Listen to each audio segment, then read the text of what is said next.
Shed Podcast with Nick Beveridge and Jeremy Kitchen. They're on the path to financial freedom and they're taking their community with them. Stay tuned for the best free real estate investing advice on the internet.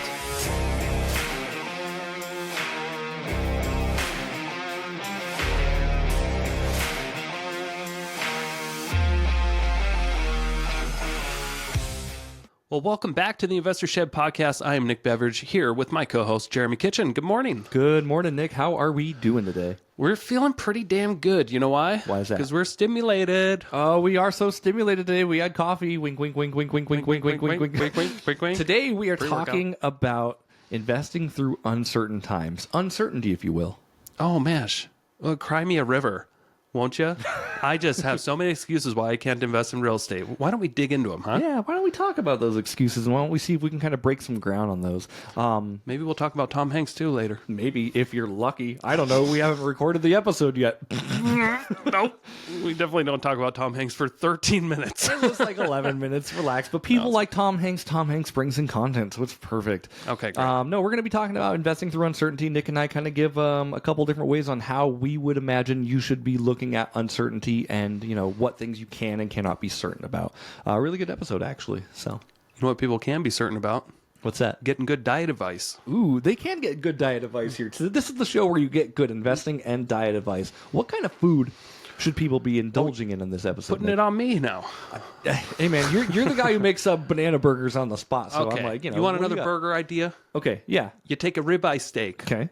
You put it between the buns. Don't forget the Swiss cheese. Okay. And you have a ribeye burger. A ribeye burger. You get to eat it with your hands. I love that. No knife. No fork. I love that. Use the bun. I love that. Don't Can forget we- the cheese. Can we take it another step further and do like a ribeye burrito wrap? Yes. Just and a tortilla. Oh, who hasn't done that? Yeah. Me. All right, guys, you're going to enjoy this episode. I guarantee it. He does. And welcome back to the Investor Shed Podcast. My name is Nick Beveridge, here with my co-host, the man of the hour, Jeremy Kitchen. I think we're both the men of the hour here. What? Well, there's two of us in here, and we're both men. Allegedly, I haven't seen your bits, but you know, from all I know about you, you're a dude. Well, if you've seen that, then I'm the person of the hour. You're the person. you're the they them of the. Are we doing that about time too? So like, what pronouns are time? Oh gosh, his Anyway, welcome to the Investor Shed Podcast. We are so thrilled to have you here again with us today. Thank you so much for joining us. We got a really cool episode today. We're going to talk about uncertainty through investing. Yeah, uncertain times. I would say I would categorize lately when it comes to investing in real estate, we're kind of in uncertain times, aren't we? Yeah, this is what we call uncharted territory. This is what investors that like to procrastinate love. They love a good excuse, don't they? Any reason to give a good excuse, like, oh, something's going on in the world, I don't have to do a thing. Tell me more. I know I should be investing, but man, things are so uncertain right now. It's an election year. Yeah. The debates are awesome, but Okay, so I'm gonna try to keep this as like politically neutral as I can. Yeah, of course. I will say that like I was putting my daughter to bed the other night, and I don't know why I did it, but I turned on the debate. uh-huh. And it was probably 5 or 6 minutes. As soon as I was done, I was like, I don't know why I did that. Wow. Yeah. And how did you feel about yourself afterwards? Okay, I didn't feel good about the situation out there, but I felt good about myself. Like, and that's just the spot. Like you could be president. No. That's how I felt. That's on such like yes. Okay. It was very weird. I turned on and they were both just like shitting all over each other. To be anyway, Yeah. I was Yeah. like, this is But you listened to 6 minutes. 6 minutes of it. Yeah. And called it good. I didn't really learn anything. Yeah. They were just like, your son does drugs. Well, you had sex with a porn star. I'm like, okay, this is great. Okay. Anyway, What are you guys doing neutral. for the country? Yeah. We're not talking about that right We're talking about our golf game, everybody. now. Yeah. Okay. Well, uncertain times, right? Yeah. I mean, how are you going to invest in real estate when interest rates are this high, times are this uncertain? Why even bother? Why not just see how things play out? It's funny hearing it come from you because I know that's not how you really think. But let's dive into that a little bit. Sure. Yeah. Well, I mean, if you want to give up all your control and power to everybody else, giving excuses is the best way to do it. Right. Right? Yeah. So- Absolutely. I mean, relinquishing control on what you can and cannot control and just, throwing it into the void because of situations happening in the world. Yeah. Absolutely. It's the best way to not progress in your life is to constantly give excuses about why you can't do something. Right. Exactly. And everybody's financial situation is going to be different, of course. And just because you're not investing in real estate, I want you to know, like, you're not doing anything wrong. That just could be not what your goals are right now. Of course. But if you're listening to this channel, you probably have an interest. You probably have an interest, correct? But I mean, like, it doesn't need to be always. Like, I'm not always investing in real estate. Okay. Are you sure? You making your mortgage payment every month? Okay. I'm not constantly chasing new deals to invest in. Yeah. But you are right. There's absolutely that happening. But, like, again, we've talked about this on previous episodes, Nick. Like, my goals in the short term have shifted a little bit, and that's not a bad thing. Right. Like, and remind everybody, what have your goals been lately? Lately, like, I've been as hands-on in Ginger Snap Media as I possibly can be. It has been a freaking wild year.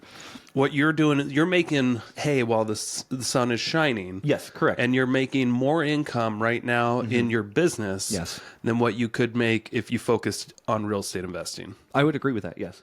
Which I agree. Why not? Right. I mean, you're out there hustling. I agree with that. Yeah. I agree with that. Yeah, and like I'm on the verge of a really cool breakthrough that feels really great. So with my own personal goals, like I got fed up with personal consumer credit card debt.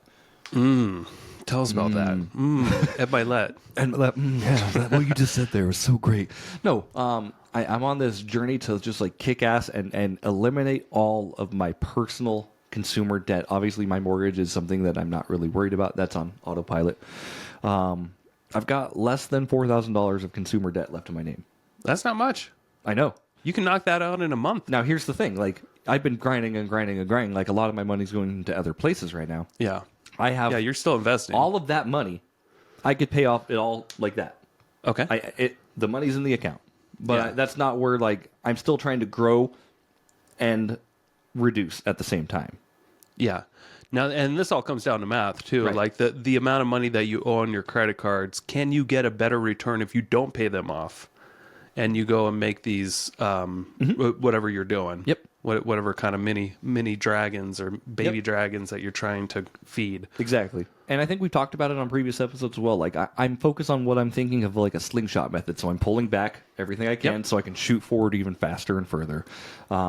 And it feels really cool. I've been making a lot of really good headway on that. Obviously, I'm still looking at deals. Like, if a deal comes my way that makes sense, it's a yes. Yeah. A lot of things that have came my way are babies. Yeah. Even, like, we invested in a little deal lately, and like that was a maybe until you joined, and then it was a yes. Yeah. Yeah. And you say you're pulling back, but you invested still. Right. Like, it's uncertain times. You still put your money in a deal. I mean, I think at the beginning of this episode, you kind of open it up with like you haven't been, but Sure. you're still doing it. I guess you're right. On a baby scale. On a baby scale, yeah. Yeah. Doing little things that make sense. Like, I want to obviously always do this, but, like, I'm getting my financials straight, and that feels really cool to do as an adult. Oh, yeah, it does. Man, it feels so good. Yeah. That's all I've been focusing on this year is just getting my shit in order, get my finances straight. Because you can grow a massive business and you can make a shit ton of money and your finances could be complete garbage. Yeah. I've been there. I was like, you're an example of that, I think. Yeah. Yeah. But yeah, it feels good. I mean, this year I've been just straight up organizing, but I haven't like cut out investments completely. Like, Sure. I just bought a house. You did, yeah. Sub 2. Yeah. Well, no, not sub 2. Seller Fi. Seller finance. Okay. Actually, it was a contract for deed. Oh, It's a form of seller finance. Should we talk to him? Should we talk let's about this that. deal? I don't know what a contract for deed is. Like, tell me about that. Oh, I'd be happy to. Oh, maybe you weren't paying attention during our creative financing episodes, Probably not. but we went over contract for deed. Nick, we talk a lot of things on a lot of episodes. I don't remember everything. I apologize. All right, for those who want a bigger, in-depth discussion about contract for deed, we're about to talk about it. But we did a whole series of creative financing over 2 videos. earlier in season 3. Yep. So if you search on YouTube, Creative Finance Investor Shed Podcast, you'll see 2 videos. That We're not going got to put a it in the show notes. lot of great feedback. No, we're not, because that would take time. It takes time. We're not going to do that I for better you. use my time. Just go listen to it. Anyway, I just bought this house. Bought this house in Hayden, Idaho. Pretty nice area. Yeah. Centrally located in this little community called Grouse Meadows. Okay. Had a kind of a history of being kind of a dirty little community there. Dirty girl. But recently been cleaned up the last few years. Nice. Like they weren't really taking care of like their common areas, and you can tell it was just kind of getting a little rundown. Yeah. Homes built in the 90s. Okay. But good location. Last few, the run up of this last real estate, people put some effort in that community. The HOA got on, common areas or whatever they did. How close is it to Hayden Lake? Hayden Lake? Yeah. Oh, 5 minutes? 5 minutes? Yeah. If you were cartwheeling, like 5 minutes of straight cartwheeling or driving? 13 minutes of cartwheeling, 5 minutes of carpooling. How long to somersault, though, right? Like, I mean, like... Oh, cut that down to 11 minutes. Yeah. If you're somersaulting. Nick's done the math already. Yeah. I just want to... I'm sorry to derail it, but I wanted, it's okay. I wanted to cartwheel to the lake. That sounds fun. Focusing too much on the community, but it's important. If you're buying a house, you should really consider all these factors. Consider not just the city, but also the community that you're investing in, because there could be great cities that have shitty little pockets, and you got to be careful. Because I bought this as a long-term rental. It's not a fix and flip. It's not a burr. It's kind of I'm fixing it up. Sure. Slightly. But here's what it is. It was a house that was a rental for the last 18 years. And these tenants have been paying about $700 a month for the last 18 years. I think they got it bumped up the last year to $800, and that was too much for them. Okay. This house should be renting for in the mid 2000s, right. 2,500 or so. Yeah, Hayden's a pretty good area that has pretty stable rents for sure. So. But this deal was presented not to me directly, but a seller got in touch with me via text, and she said, "Hey, I've got this rental I'm going to sell. I'm willing to do seller financing over 30 years. You bring me a buyer, I'll pay you $5,000. I need them to have 20 grand down." And I was just instantly I'm like, man, I do have some buyers for this, but I mean, put your oxygen mask on yourself. Right, you're right. Before you can help others. That's kind of, unfortunately, that's if you're a real estate investor and you get these creamy deals that just throw up in your face like a baby spitting up, and you just want it. Only you want it? The baby spit up is like ice cream or something? You have time for it? No, I don't have time for every deal that comes across my plate, but it was perfect timing. I had time for this one. Right. And the cool thing about that deal, obviously, yes, I remember the deal and everything, but for $20,000 down to get a contract for deed or a seller financing deal is a pretty damn good deal on a $440,000 house. Yes, it is. Yeah, not too shabby. And I know you're going to be cash flow neutral on that for the first couple of years. But still, a $20,000 or in your case a $15,000 entry fee. Yeah, to get into a house where you didn't have to she was bank approval. She was going to pay me $5,000. Yep. So she still honored that by just discounting that that down. So she took that off the price and the down payment. There's not a lot of houses you can get into that are basically move-in ready. Yep. For $15,000. Oh, not much. The cool thing about this too is it was a contract for deed. No credit. She didn't pull my credit. Right. What she asked for was $500 from via Venmo to lock it up. Okay.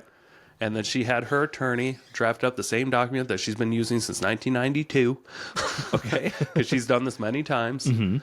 And it's I'm not, the title's not in my name. It's still the deed. You're buying a contract for deed. Once the contract's paid off, you get the deed. Okay. But you have all the same benefits. Right. As an owner. So you get depreciation. Get the depreciation. Yes. The IRS sees the contract for deed as a purchase, and you get the tax benefits, you get the depreciation. So yeah, not much of a difference. The only difference is that it's a streamlined process to foreclose on me. Sure. Okay. If I don't make payments. Right. But I'm not. it's not like, oh shoot, I forgot to make this month's payment, the house is gone. Right. It's not like that. I mean, there's still protections in place, like, after 45 days, if I haven't made a payment, it's over 45 days, they have to send a certified letter, and it takes up to like 3 months or so for them to try to get a hold of me to get caught up, right? Or else they can void the contract that is recorded with the county. So this is also a recorded document too. Nice. Okay. So you get all the same benefits, just the seller has better protection. Sure. Where they're not giving up the deed as well, and they'll still have a traditional seller financing. They sold the property's gone. Now they just have a lien against the property that's recorded. Gotcha. With contract for deed, it's kind of reversed where I have a lien on the property in a sense. I have a recorded contract with the property, and the seller still has it in their name, kind of like a car loan. Sure. Okay. So if you go get a car loan, you don't get the title right away. You get it when you pay off the car. You get it when you pay off the car, but you have all the same benefits. Right. When you have a car, you get to drive the car. You can sell it at any time. You can put a muffler on it. Yeah, you can detail it or change the paint color all you want. Yeah. Wow. You just have a loan against it. Yeah. So it works the same way. Okay. Real estate's kind of different when you typically get a loan from a bank, where the bank just has a recorded lien against it, but you actually own the property. Sure. Until it's paid off. Right. Right. So contract for deed, it's just kind of flipped. It's just a little bit less risky for the seller.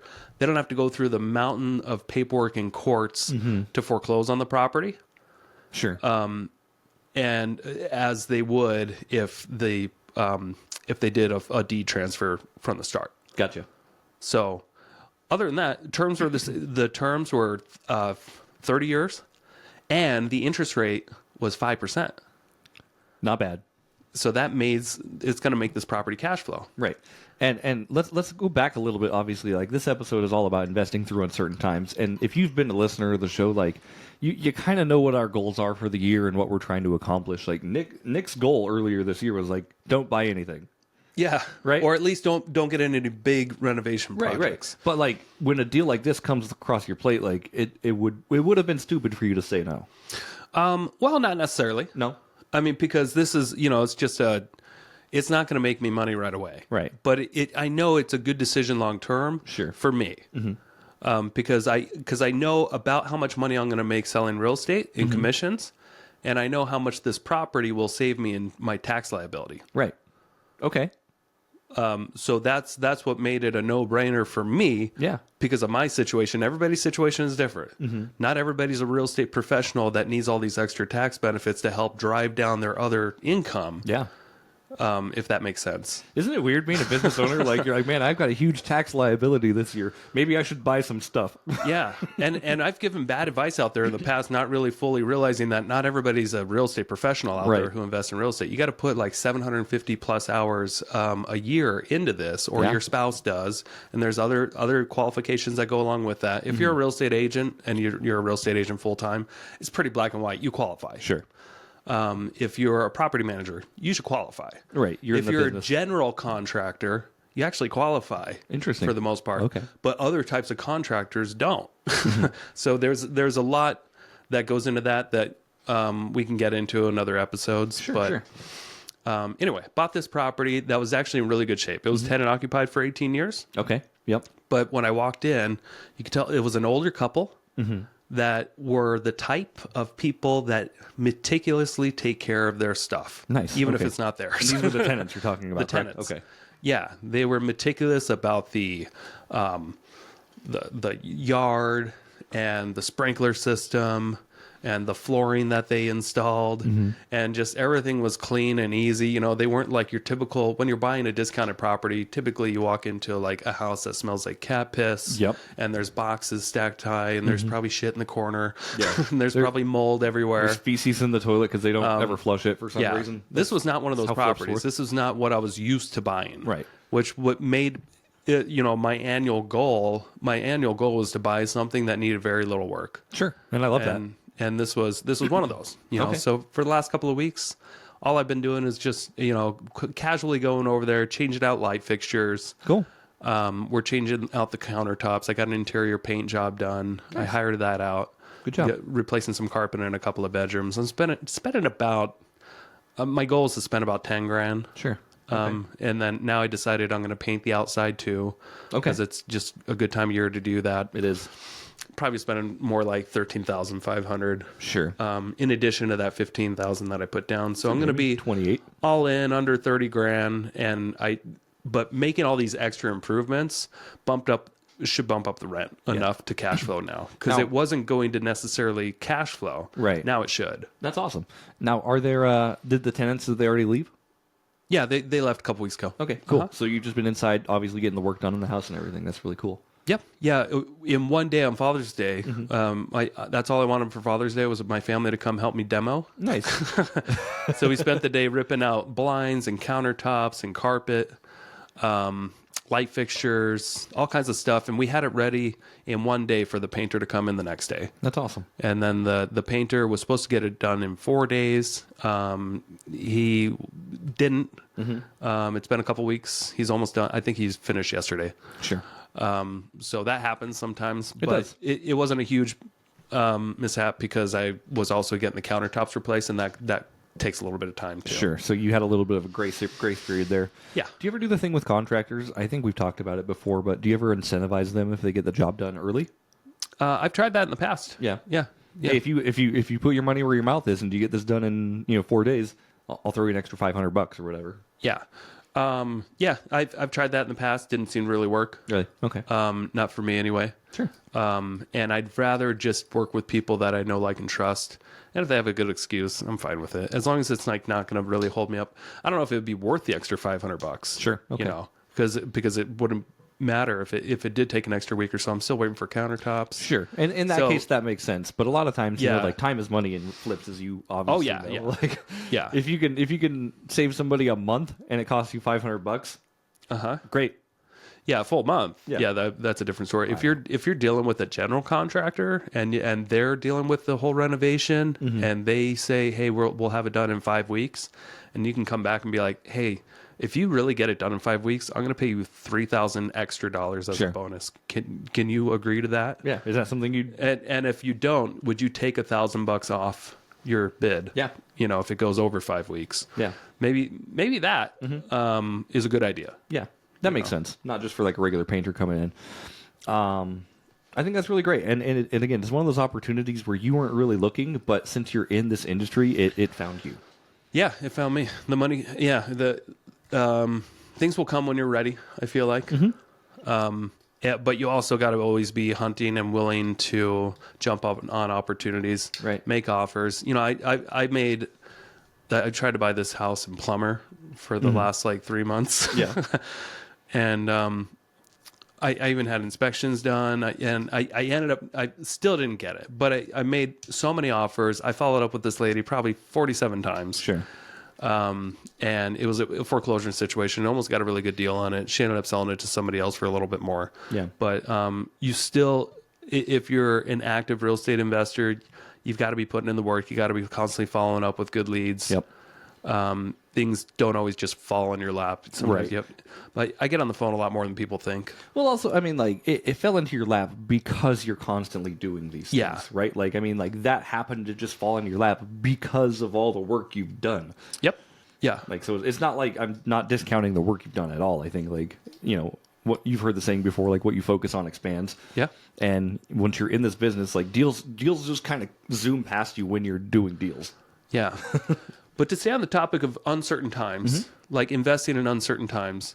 Now, I bought that house in Hayden, seller financing 5% over 30 years.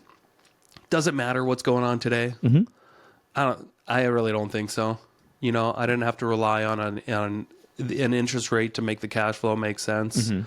That we're able to bypass what's going on in the market. I know that there's enough rental demand for a third car garage in Kootenai County to want that house. Because that's another thing about this house that made it interesting to me, was that it was just small and easy enough. It's a 3-bedroom, 2-bath with a third car garage and RV parking and centrally located.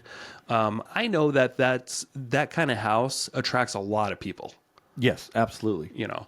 So that's what made that make sense to me in uncertain times. You just Mm-hmm. kind of stack all these extra things that make you feel more comfortable. Right. And on a base level, Nick, like I agree with you 100%. Like if you're trying to invest in uncertain times, I honestly think the best thing you can do is buy real estate. Yeah, I mean, what else?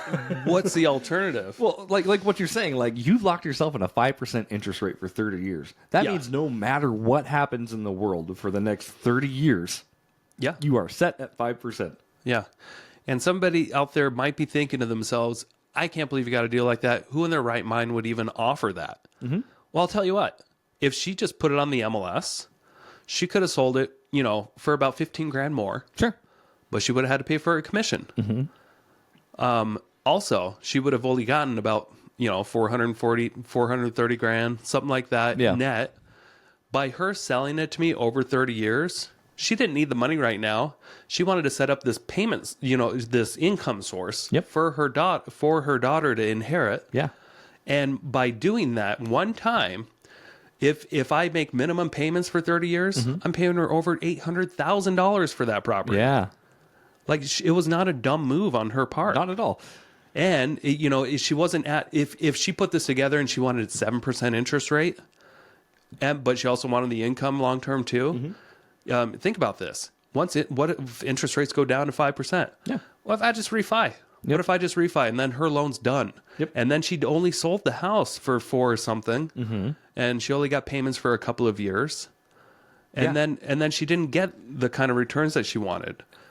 I think she was very smart in just offering a couple points lower, but it's 30 years. Yeah. She basically I think she was smart in what she did. I agree with She you. sold the house for over 800 grand to me if I make minimum payments over 30 years. Now, here's the cool thing about this too. Obviously, like you said, like I don't know this lady, but she sounds like she's pretty smart. Yeah. She's trying to get this set up for an inheritance for her daughter. Basically, what she's done is she's more than doubled what her inheritance would be if she just sold the house on market. And let me explain that a little bit. Obviously, go ahead.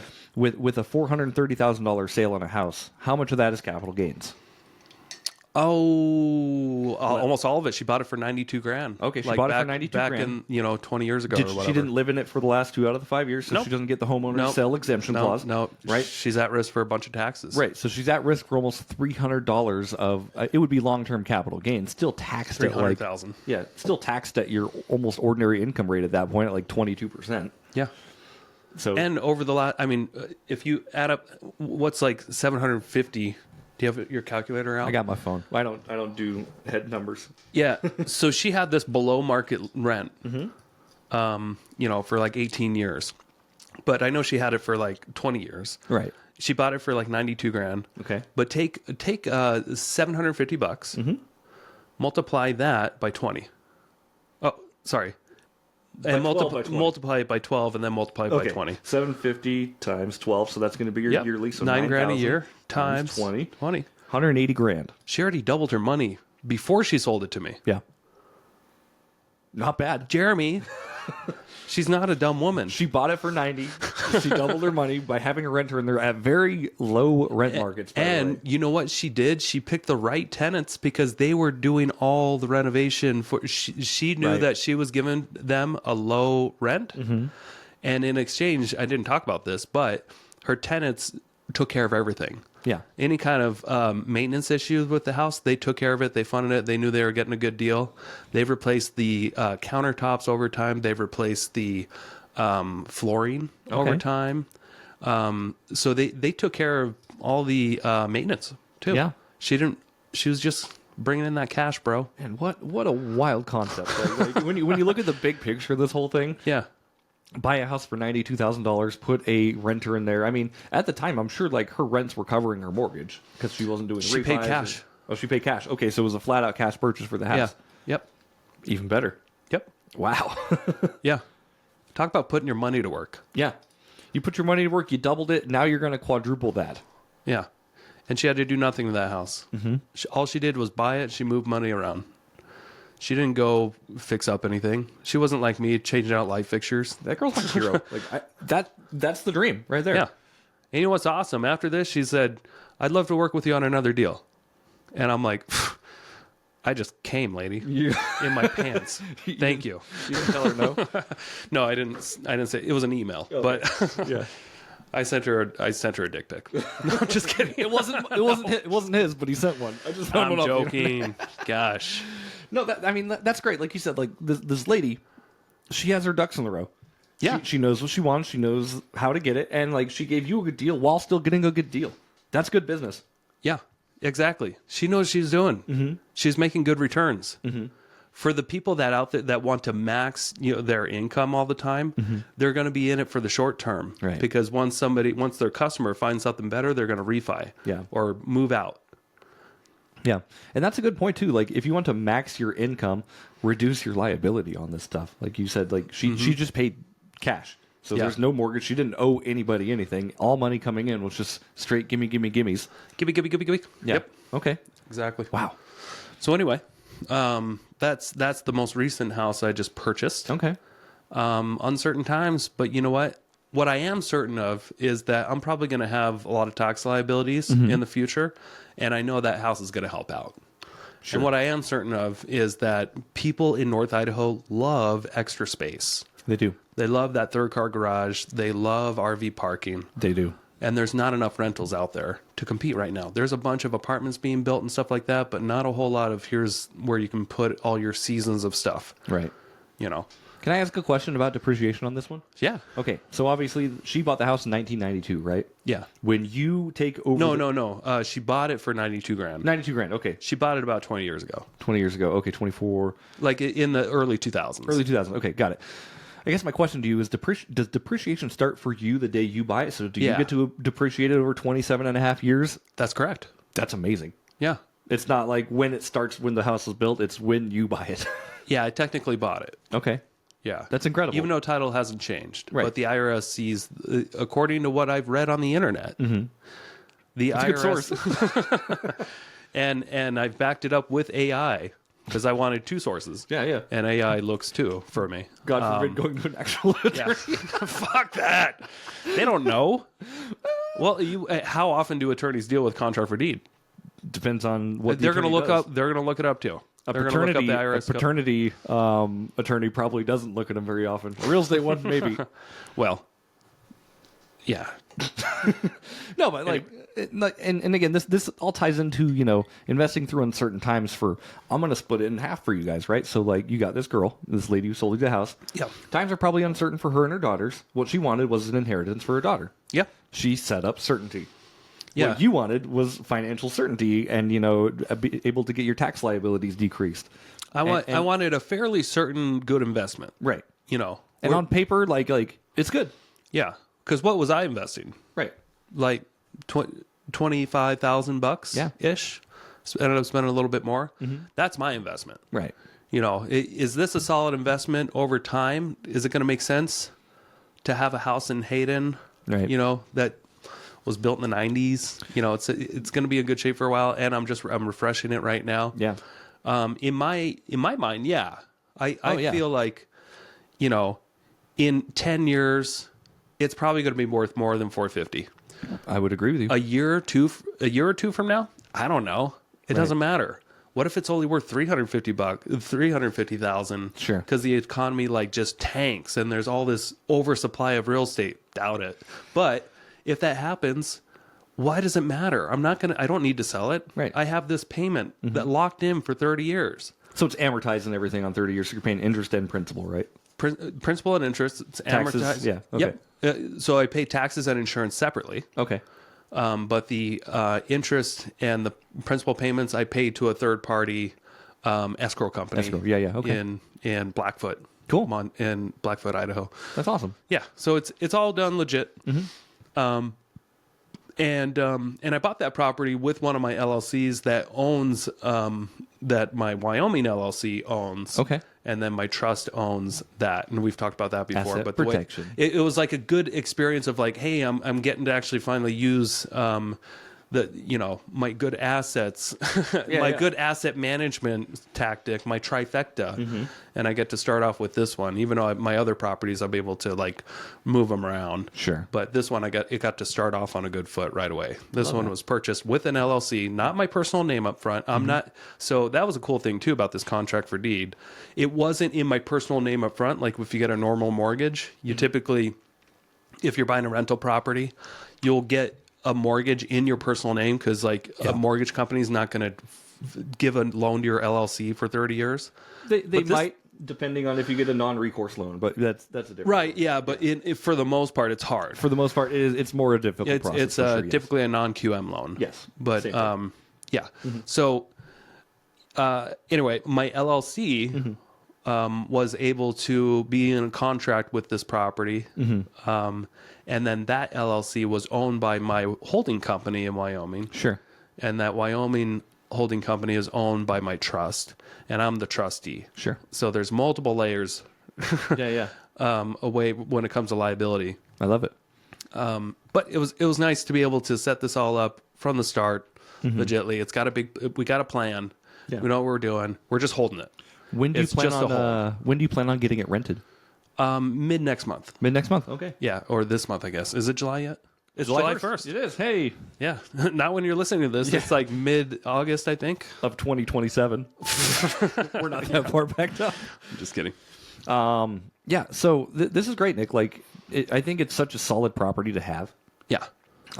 Hayden. I mean, not everyone of our listeners, are from Idaho, but Hayden's a really beautiful area.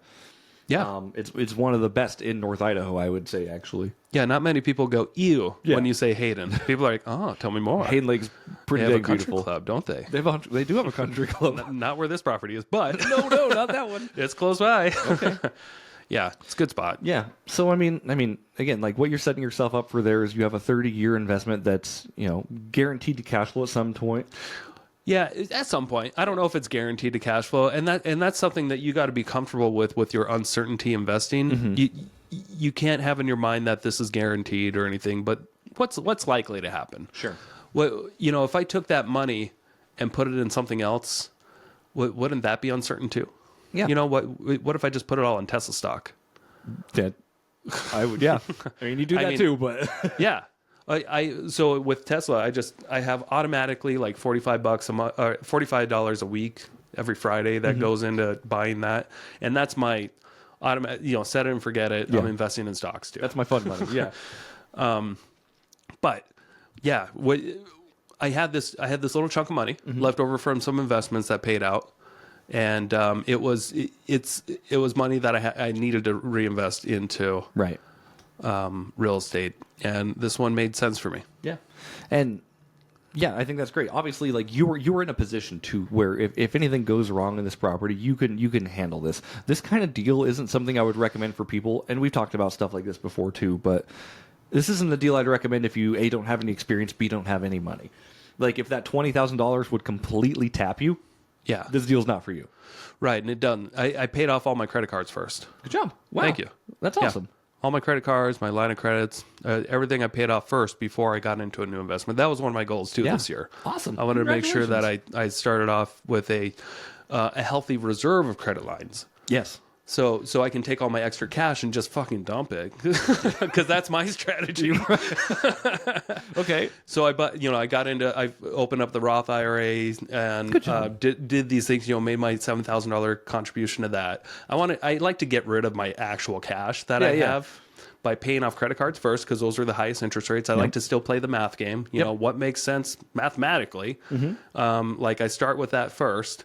Pay down these 27% interest rate credit cards, from these projects. But yeah, at the start of the year, I had, or not the start of the year, the end of the spring is when I kind of had my projects pay out finally. Oh yeah, your big land one too. The big land one, which we'll talk about in another episode. Finally got my mom's house done. Got some reimbursements for that. Wow, did you get completely reimbursed? No. Okay.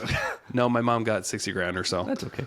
But she's my mom. She put more of that into me when I grew up, I guess. So repaying my mom. Lost money building my mom's house, and I'm comfortable with it. It's fine. My wife and I are both comfortable with it. My mom's the greatest, and she deserves it. She's pretty damn great. deserves She does more. definitely deserve it for sure. It sucks that I lost money building my mom a house, but, Right. But if at least I got some money. house, your mom does. So. Yeah, it was nice to get money back though. Yeah. For sure. That helped relieve. Pay off some credit cards and that kind of stuff. I think we've both came a very long way from our original thinking about how the world works and how debt works, Yeah. Like like I said, like I'm so close to being consumer debt paid off, like all the money's in my account. I could do it today. Yeah. I have that money doing other things at the same time though. It's nice knowing that like I'm back in control. Oh, doesn't that feel good? It feels so good. Yeah. And that's part of like, investing through uncertainty is like, being in a position to be in control. Yeah. And Because taking accountability too. taking accountability, absolutely. Yeah. Like, it doesn't always have to be what's the next biggest deal, what's the next biggest thing. It could be like, oh, my debts are a little bit too high. That's what I need to focus on. Yeah, true. Yeah. But again, and we've talked this too, like I'm doing this and I'm paying off these debts so I can be a better investor. Yeah. Yeah. Because there's a difference between good debt and bad debt. And we all get in a little bit bad debt here and there. Bad debt's great for helping with projects that go over budget. In my opinion. Yeah. Because then it turns into, it's good debt if you still end up profiting money. Sure. But that's my approach still, and it's always kind of I like having paid off credit lines as my reserves. Yep. And then just go ahead and spend the money I have. Now, you should definitely not take advice from me. Right. This is just what's always worked for me. Right. I like to max out my cash. Right. And invest it on a regular basis, heavier than most. Sure. And there's a lot of different ways you can do this, of course. I mean, partnering, you don't even need to bring cash to a deal if you bring somebody a good deal, or you just have a really good work ethic. Like, just go partner with people and go do the deals. Yeah. But investing with uncertainty, like, what kind of mindset should people have, Nick, about like getting over their own mental hurdles? Well, I think you should take a few steps back and just try to be certain about a few things. I love that. And here's what you can be certain of: you're going to die. It's true. You could be certain of that. You could be certain that we're not on the gold standard anymore, and inflation is a real thing, and it happens every year. You can be certain about taxes, that you're going to have taxes. Those are pretty much the only things that you can be absolutely certain of. Yeah. You're gonna have inflation. Because of the way the money system's set up. Right. You're gonna die. So live the best you can. Do estate planning. Yeah. Have good experiences out there. I'm not saying I'm not one of those people that like focuses on saving your money for a rainy day. Yeah. I lean towards like fucking spend it. Right. Like have a good day, but make sure that you have the skills and the resources to make more. Right. And there's a fine line there, because I do truly believe that like every American should have $10,000 in a bank account. Yeah. Why 10? That's your staple. It should be really 6 months of reserves for whatever you make at your W-2 job. For me, that ended up coming out to like 18 grand or something like that. But it's you have the 10 in there, and I got to be honest with you, like I used my reserves for the first time ever, and it was so nice not to have a credit card as a crutch. Oh yeah, did you have an emergency happen? It wasn't quite an emergency, but my car needed new tires and new brakes, so I guess it was kind of an emergency. They're like, these brakes are fucked. Unplanned expenses that happen. They were like, these brakes are fucked. You've got probably 100 miles until your tires blow. And I'm like, how much is that going to cost? Mechanics always say that. Dude, they were bad. I brought it in knowing, I'm like, I know these tires are bad. I want you to tell me how bad they are. They rip their hair out and hand it to you. They're like, feel this hair? That's how stressed we are about your tires. It's bad. And there's other things we want to do to your car. Yep. Thanks for coming in. Nope, I got new brakes, new brake pads, new tires. Anyway, it ended up being like $1,700. But the cool thing was, like, I was literally like, okay. Got the money. Yeah. Great. I'll transfer today. And I paid it, and I'm like, now I'll just rebuild that $1,700, which is pretty much already done. Yeah. But I agree with you. Like, you shouldn't just have your cash sitting parked, but you should definitely have something. Yeah.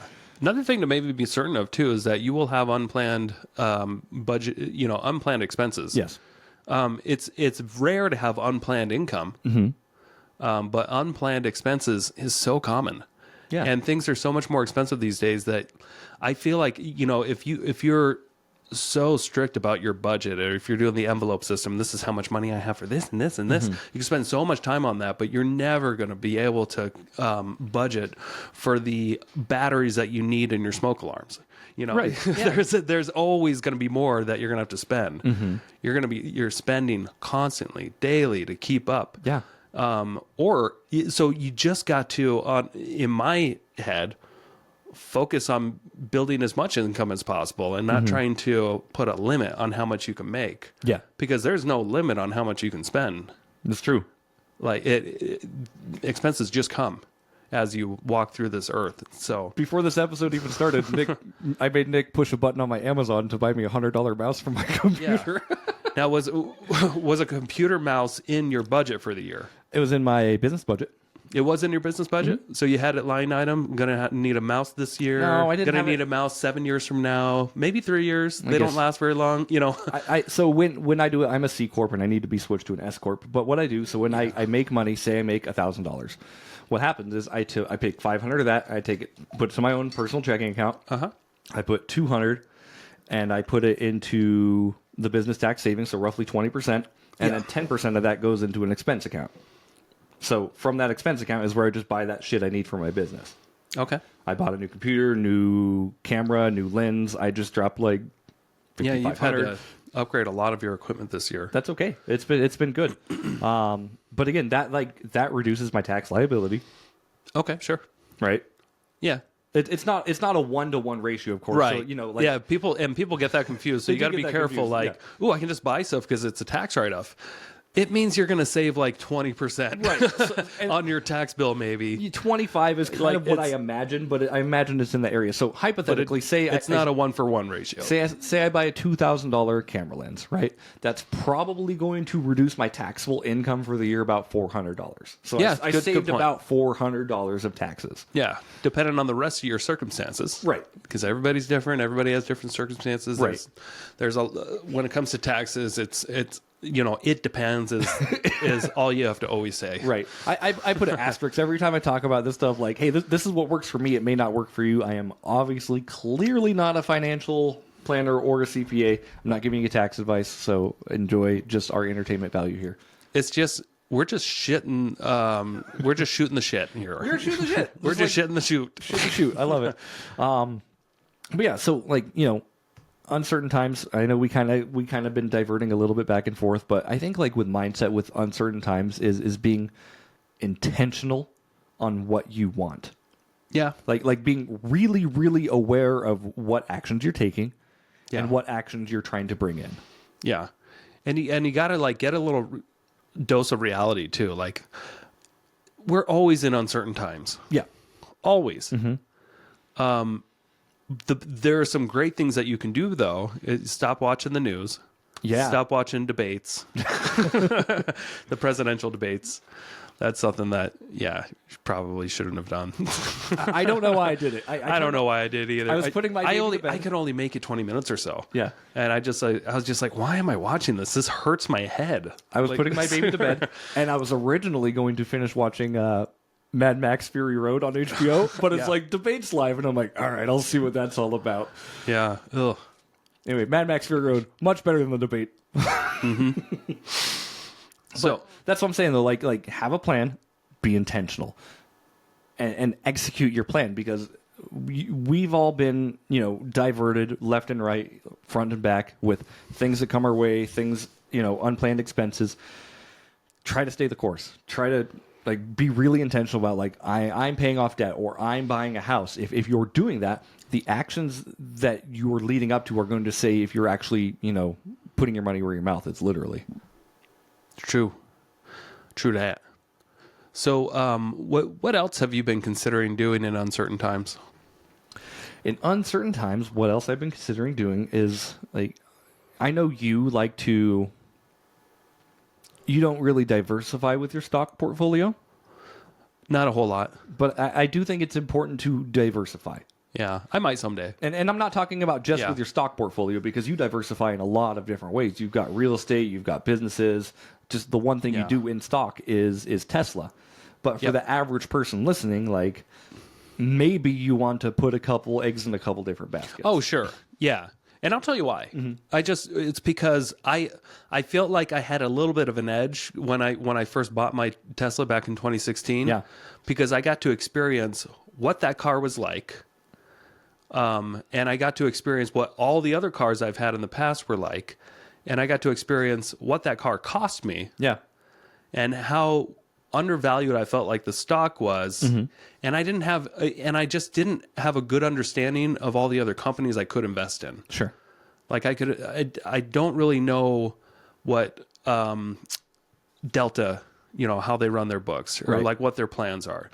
The reason why I geek out and like like to invest in Tesla stock is because I feel not totally certain, but more certain about that stock than anything else. Okay. Because I haven't done my research Right. with anything else, but I've done a lot of heavy research. I've been on the investor calls.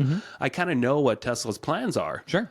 And I feel like that they do have an edge when it comes to electric vehicles, and the U.S. is pushing in general for this entire industry to convert to electric, and they are leading the path, and they're at least a couple years ahead still. I agree with you. Of all their competition. So for now, I'd like to stay in that stock. Sure. For at least, another few years or so until things start to even out, and then all the other car companies kind of have similar products Sure. at similar price points. But for now, they just don't. And that's why I feel like no matter how much that stock goes up and down, I just like to, anytime it's down 30 or more percent, that's when I like to buy. That's when I like to spend more than my weekly allowance. And I'll put in an extra, 1,000 or two. Yeah. I think And then great. whenever it's up, I still don't typically sell it, but I have in the past and I've regretted it. Right. I've learned that, like, I I don't like to.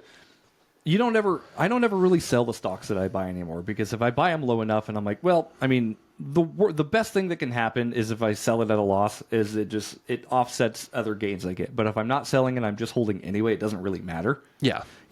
I was listening to Matt Sorensen and Mark Kohler the other day, and they were talking about, taxable income for Jeff Bezos.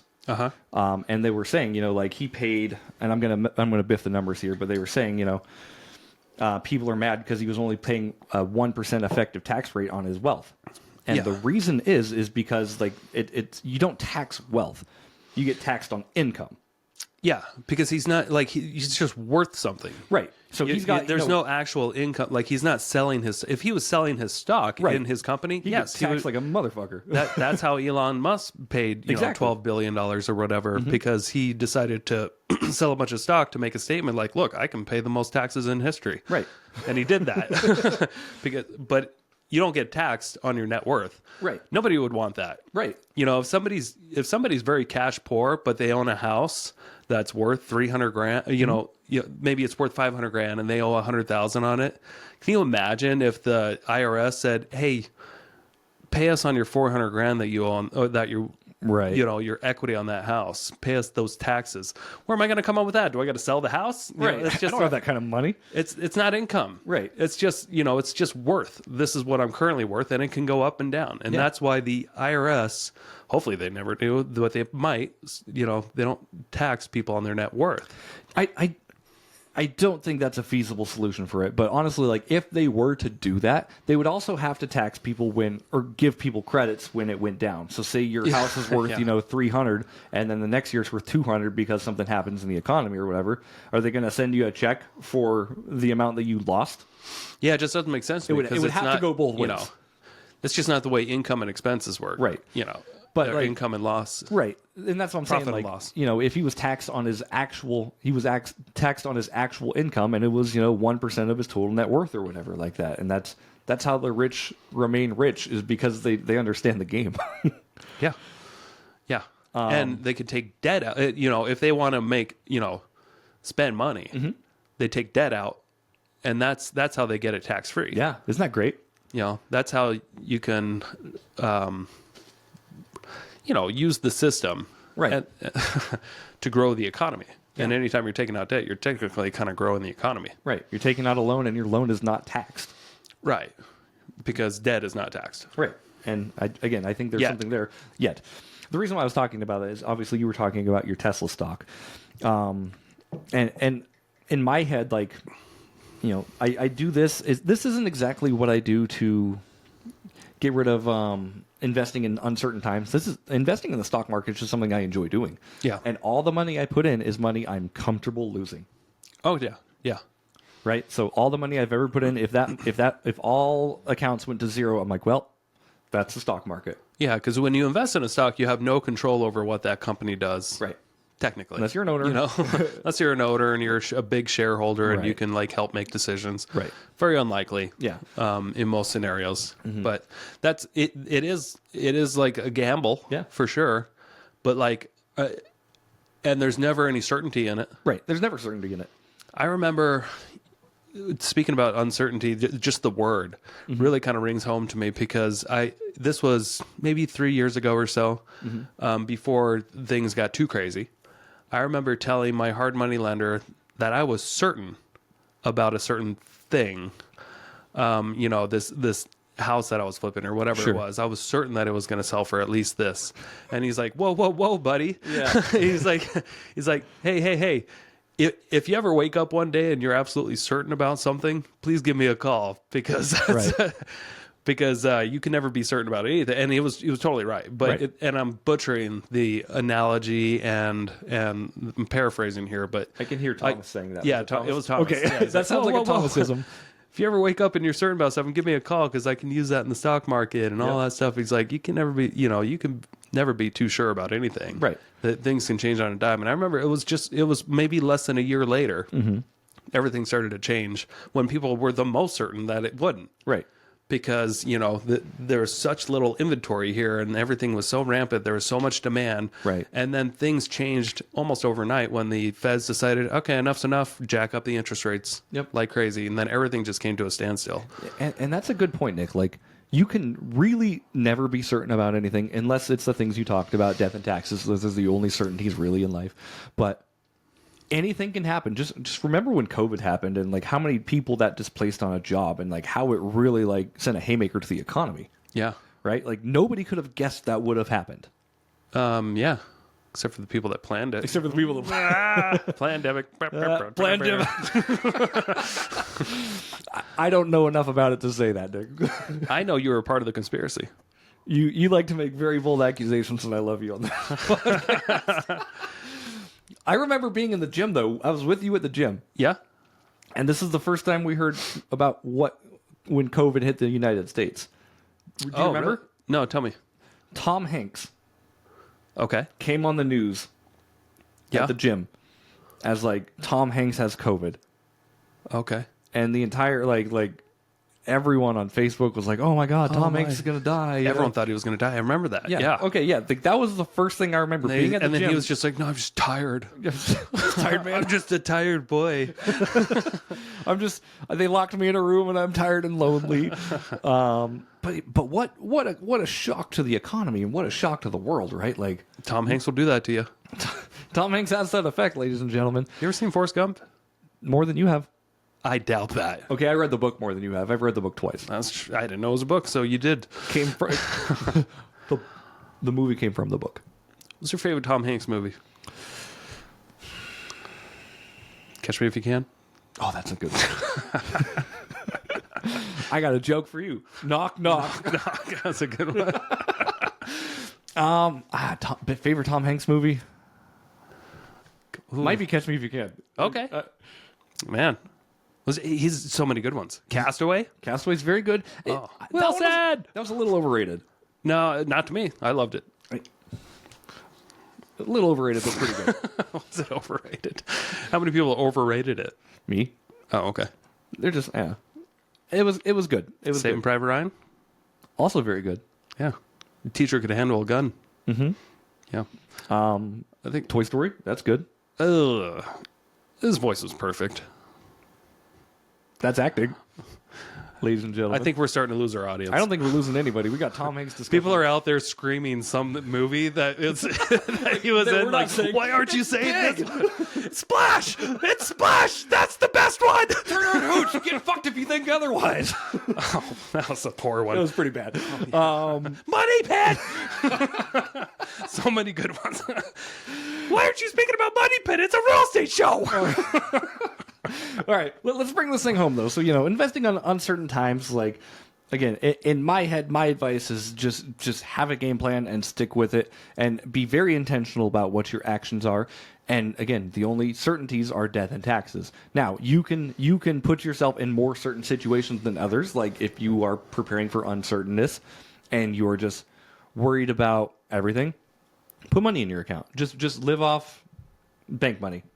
But I don't a think high yield because they're paying 5%. you could do that. But I'm saying, like, if you are so uncertain, don't even put your money in a bank. I guess take your money and put it under your mattress. But even then, your house could catch on fire, and look at that. Man, don't take advice from Jeremy. No, that's what I'm saying. Like, whatever, plan for your contingencies. Yeah. For whatever happens in your life, and I think that's the best way to navigate through uncertainty. Yeah. My advice would just simply be to start getting certain about some little things and play on those. Yeah. What can you be certain of? Can you be certain that if you don't invest now that you won't have a great deal in 30 years? It's true. 10 years from now? Can you be certain of that? There's a lot of great excuses you can make for yourselves out there to not invest. Yeah. And There's an unlimited amount. Yeah. But only you are going to get in your way. I love that. And just one final note, just kind of to piggyback off what you said, like every action you do is like a chain reaction into another thing, right? Mm-hmm. So, buying this house right now could set you up for 10 years to buy 5 more. Or not buying this house right now could make it so you don't have that capability. Just find out what you want to do and really, get certain about a couple things like Nick said. So, Yep. Before we go, I want to thank everyone for listening. Thank you so much for listening or watching the show. If we missed any Tom Hanks movies, Tom Cruise is a different subject, but if we missed any Tom Hanks movies... He runs in every movie really fast. He runs very fast. The guy's a fast man. Every movie. He's running. Love it, love it, love it. If there's any Tom Hanks movies that you think we missed because, he's done 5 or 6 in his lifetime, let us know in the comments. Let us know your favorite top 2 Tom Hanks movies. I'll give you 2. I want your top 17 Samuel L. Jackson movies because there's 17 of them. There's 17 per year Samuel L. Jackson movies, but no. Yes, let us know in the comments if you like the episode. Let us know your favorite Tom Hanks movie, and also while you're in the comments, sprinkle your little body over to Apple Podcasts or Spotify and leave us a little zesty review. Maybe even talk about Tom Hanks because that's good content. Love Tom Hanks. I do too. Yeah, he's getting old. Yeah. Anyway, ladies and gentlemen, thank you so much for listening and watching the Investor Shed podcast. We love and appreciate you. We will see you next week with more investing advice.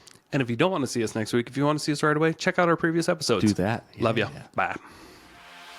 Thank you so much for checking out the Investor Shed podcast. If you enjoyed your time, make sure to leave a 5-star rating and review on Apple Podcasts and Spotify. Follow along on YouTube, TikTok, and Instagram at The Investor Shed for shorts and promos about each episode. Do you want to be a guest or know someone who has great real estate investing advice and stories? Reach out to us at theinvestorshed@gmail.com.